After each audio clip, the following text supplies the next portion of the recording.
Hello 10th and 12th CBSE students, உங்களுக்கான exam time டேபிளை government announce பண்ணியிருக்காங்க. So எல்லோரும் நீங்கள் பார்த்துருப்பீங்கன்னு நினைக்கிறேன். ஸோ 10th இருந்தாலும் சரி இல்லை 12th இருந்தாலும் சரி, ரெண்டு பேருக்குமே 17th February 2026 உங்களுக்கு எக்ஸாம் ஸ்டார்ட் ஆகுது. ஸோ இந்த எக்ஸாம்ஸோட டைம் டேபிளை ஜென்ரலாக நீங்கள் பார்த்தீங்க அப்படின்னாவே, ஸோ ஒரு எக்ஸாமுக்கும் இன்னொரு எக்ஸாமுக்கும் நடுவில் நிறைய லீவ்ஸ் இருக்குது, ஸ்டடி ஹாலிடேஸ் இருக்குது. ஸோ இதை வச்சு நீங்கள் நல்லாவே ப்ரிப்பேர் பண்ண முடியும்.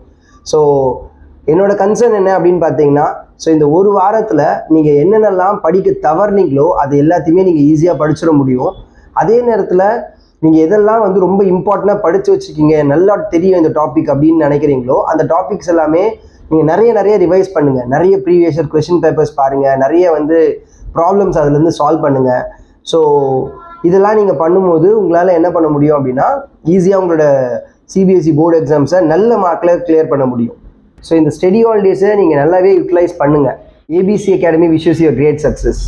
ஓகே, உங்களோட எக்ஸாம்ஸை எழுதிட்டு நீங்கள் உங்களோட ரிசல்ட் வந்ததுக்கப்புறம் நீங்கள் நினச்ச மாதிரியான ஸ்கோர்ஸ் உங்களுக்கு வந்திருக்கு அப்படின்னா, ஒரு 10th ஸ்டூடெண்ட்டாக இருந்தால் என்ன பண்ணுவீங்க, ஒரு நல்ல குரூப் எடுக்கணும், எந்த குரூப்பை நீங்கள் சூஸ் பண்ணணும்னு நினச்சிங்களோ அந்த குரூப்பை நீங்கள் சூஸ் பண்ணுவீங்க. இதே ஒரு 12th ஸ்டாண்டர்டாக இருந்தால் எந்த காலேஜஸ் எடுக்கலாம், என்ன கோர்ஸ் எடுக்கலாம், இல்லை எந்த யூனிவர்சிட்டிக்கு என்ட்ரன்ஸ் எழுதலாம், ஜேஇயா இல்லை நீட்டா அப்படின்றதுலாம் நீங்கள் யோசிச்சுட்டு இருப்பீங்க. சப்போஸ் நீங்கள் எதிர்பார்க்காத மாதிரி உங்களோட ரிசல்ட் நெகட்டிவாக வந்திருந்தா என்ன பண்ணலாம் அப்படின்றது தான் இந்த வீடியோ. ஸோ இந்த வீடியோவில் இருக்கிற இன்ஃபர்மேஷன் இப்போ நெக்ஸ்ட் இயர் எழுத போகிற 2026 எழுத போகிற கேண்டிடேட் இருந்தாலும் சரி, இல்லை 2025 2024 எழுதி எக்ஸாம்ஸில் ஃபெயிலாக இருந்த கேண்டிடேட்டுக்கும் அப்ளிகபிளாக இருக்கும். 10th and 12th ஸ்டூடெண்ட்ஸ் ரெண்டு பேருக்குமே இப்போ நான் சொல்ல போகிற இன்ஃபர்மேஷன் ஒரு காமனான இன்ஃபர்மேஷன் தான். ஃபார் எக்ஸாம்பிள், நான் ஒரு 12th ஸ்டூடெண்ட் எடுத்துக்கிறேன்.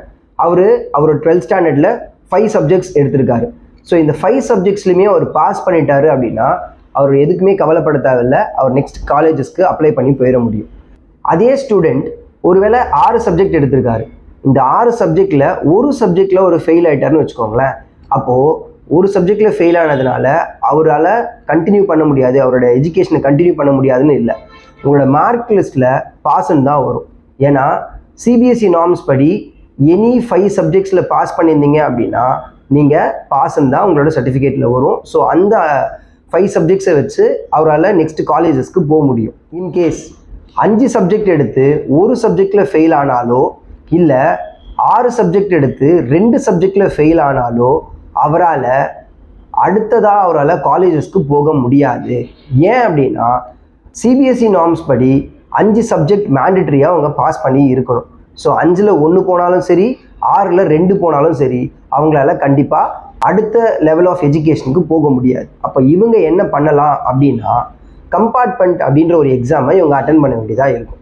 இந்த கம்பார்ட்மெண்ட் எக்ஸாம்ஸில் ஒரு சப்ஜெக்ட் எழுத தான் எலிஜிபிலிட்டி இருக்குது. இந்த கம்பார்ட்மெண்ட் எக்ஸாமோட ஃபஸ்ட் க்ரைட்டீரியா என்னன்னு பார்த்துக்கோங்க. இதில் 5 சப்ஜெக்ட் எழுதி ஒரு சப்ஜெக்ட் ஃபெயில் ஆனவங்க இந்த கம்பார்ட்மெண்ட் எக்ஸாமை அப்ளை பண்ண முடியும். இல்லை செகண்ட் க்ரைட்டீரியா என்ன அப்படின்னு பார்த்தீங்கன்னா, 6 சப்ஜெக்டில் 2 சப்ஜெக்ட் ஃபெயிலாக இருக்கிறவங்க ஏதாச்சும் ஒரு சப்ஜெக்டை எழுதுறதுக்கு இந்த கம்பார்ட்மெண்ட் அலோவ் பண்ணும். அண்ட் லாஸ்ட் தேர்ட் க்ரைட்டீரியா என்ன அப்படின்னு பார்த்தீங்கன்னா, 5 சப்ஜெக்ட்ஸில் 2 சப்ஜெக்டில் ஃபெயில் ஆனவங்க, இல்லை 6 சப்ஜெக்டில் 3 சப்ஜெக்டில் ஃபெயில் ஆனவங்களாக இருந்தால் நம்மளால இந்த கம்பார்ட்மெண்ட் எக்ஸாமை அப்ளை பண்ண முடியாது, எழுத முடியாது. அப்போ இவங்க என்ன பண்ணணும் அப்படின்னு பார்த்தீங்கன்னா, இவங்க ஃப்ரெஷ்ஷாக அடுத்த வருஷத்துக்கு ஒரு ஃப்ரெஷ்ஷான அப்ளிகேஷன் தான் ப்ரைவேட் எக்ஸாமாக எழுத முடியும். அதாவது 5 சப்ஜெக்ட்ஸையும் கம்ப்ளீட்டாக இவங்களால எழுத வேண்டியதாக இருக்கும். ஸோ நல்லா புரிஞ்சுக்கோங்க, கம்பார்ட்மெண்ட் எக்ஸாம் அப்படின்றது ஒரு சப்ஜெக்ட் மட்டும் தான் அலோவ் பண்ணுவாங்க. அல்லது 6ல் நீங்கள் 2 ஃபெயிலாக இருந்தீங்கன்னா அதுவும் 1 தான் அலோவ் ஆகும். சரிங்களா? ஒருவேளை நீங்கள் 2 இல்லை 3 4 சப்ஜெக்டில் ஃபெயிலாக இருக்கீங்க அப்படின்னா உங்களால் உங்களோட சிபிஎஸ்சி எக்ஸாம்ஸை நீங்கள் எங்கே விட்டீங்களோ அங்கேருந்து கண்டினியூ பண்ண முடியாது. புதுசாக நீங்கள் எல்லா 5 சப்ஜெக்டையும் எழுத வேண்டியதாக இருக்கும். இதில் முக்கியமான விஷயம் என்ன அப்படின்னா, இந்த கம்பார்ட்மெண்ட் எக்ஸாமையும் நீங்கள் 3 டைம் மட்டும் தான் எழுத முடியும். இந்த 3 டைமும் உங்களால் எக்ஸாமை எழுதி கிளியர் பண்ண முடியல அப்படின்னா அதுதான் உங்களோட 12th எக்ஸாம்ஸ்க்கான ஃபுல் ஸ்டாஃபாகவே இருக்கும். 10th and 12th CBSE board எக்ஸாம்ஸில் ஃபெயில் ஆகிட்டால் இவ்வளோ காம்ப்ளிகேஷன்ஸ் இருக்கிறதுனால ஃபஸ்ட் அட்டெம்ப்ட்லேயே நீங்கள் கிளியர் பண்ண பாருங்கள். ஸோ நல்ல மார்க்ஸ் எடுத்து நல்ல காலேஜஸ்க்கு நீங்கள் மூவ் பண்ணணும் அப்படின்ட்டு we wish you for a great success. Thank you.